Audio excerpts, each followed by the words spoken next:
Yeah. He said she didn't remember me, but that's what means the wrong name. I think she's been on a lot of meds. Well, he's just saying the reason. He only knows what to do. Like a reference like Che Guevara. You know, like Q is like Che or K in Latin. It means what?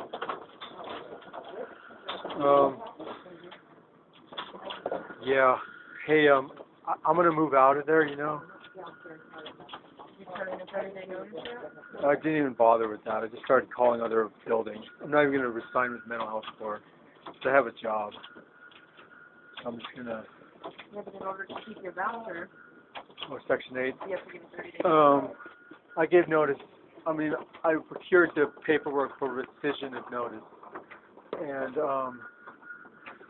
I guess I'm just gonna move out of there, and I just forget about management because that woman is out of her mind. She went off on me this morning, Cheryl Byers. Yeah, I just says, well, thanks for cleaning the laundry room. She says, I'll do my bleep effing job whenever I effing want, and stuff like that. And she was just way out of control. She started yelling at me, and she said, I don't have to do any effing thing I want, in any effing way I don't want. I'll do as effing as I want, the way I effing want.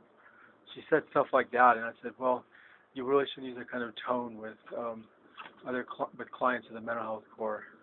And she just said, F you, it's not my problem. I'll effing do whatever I effing want, and like that. I just said, Cheryl, it's really not okay to use this kind of language with the clients. It's just very inappropriate and very aggressive. Then she started slamming this spray paint at me and got in my mouth. Yeah. She sprayed it so the paint drizzled in my mouth. It's on my, you can see it on my list. I did. I called the police within half an hour. I literally called the police. They said I could talk to the sergeant. Hi, Troy. Hello. I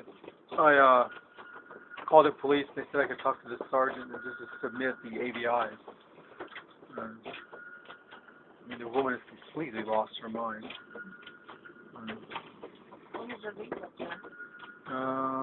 I think it's up due in January. So, I mean, I don't know. I got the rescission, so I'm just going to, like, fill it out. Yeah,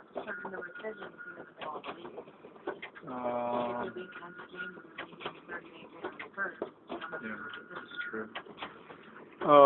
Yeah, but she's gone bad. That place is never clean. There's brown recluses. The laundry room has like 8 different types of chemicals around it. She put the stove straight under the staircase. Hi, Renee. She put the stove right under the staircase. And I was like, that's just dangerous. Because if someone catches their shoestring on the stove, they'd fall down and the thing would just pin them.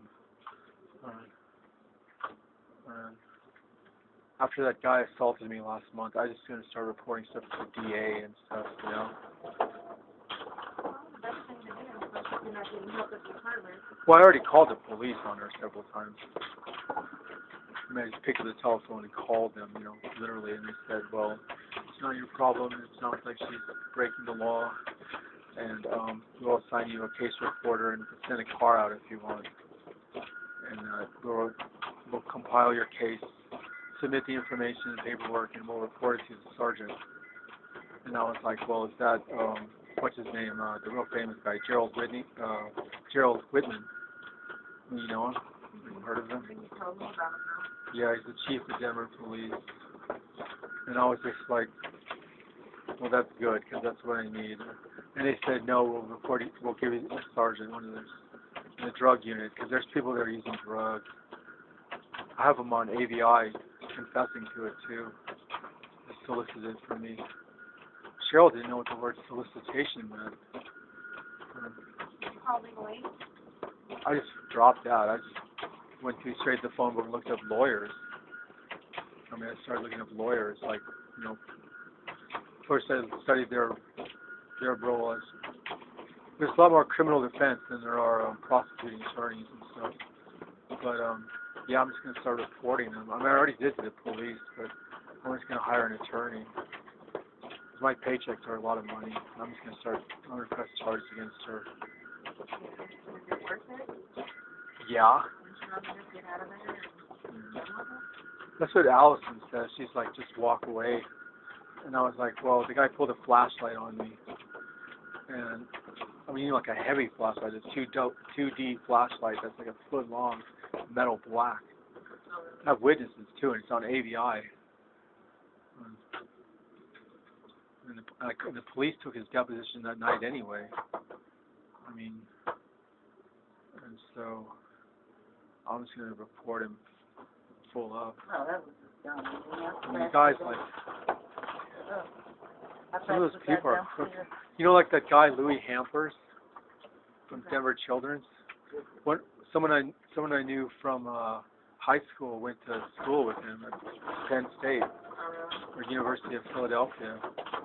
Yeah, he's crooked as hell. He wrote 655 false Vicodin prescriptions through Denver Children's to those kids. I'm like, that's enough Vicodin to push someone under, put 600 kids under for the rest of their life. And I'm like, I mean, Vicodin's a pain pill, isn't it? I don't know. I could ask her about him. His name's Jennifer.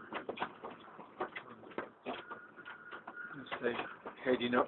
So what did John tell you to do? Who? John, when you Christensen? at your apartment. Who's John? Oh, caseworker? Well, I let him go.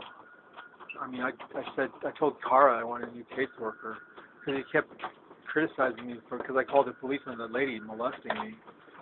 And I was like, well, I mean, that's interfering with the police citation. And, I mean, interfering with the police citation. And it's like, police matters, police business, a police reporting a crime. I mean, that's like it's not even a felony. That's like, it's bad.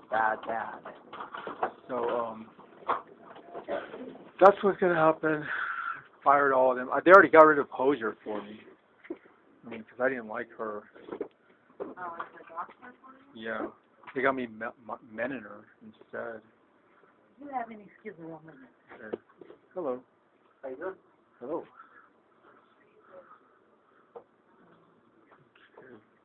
Okay.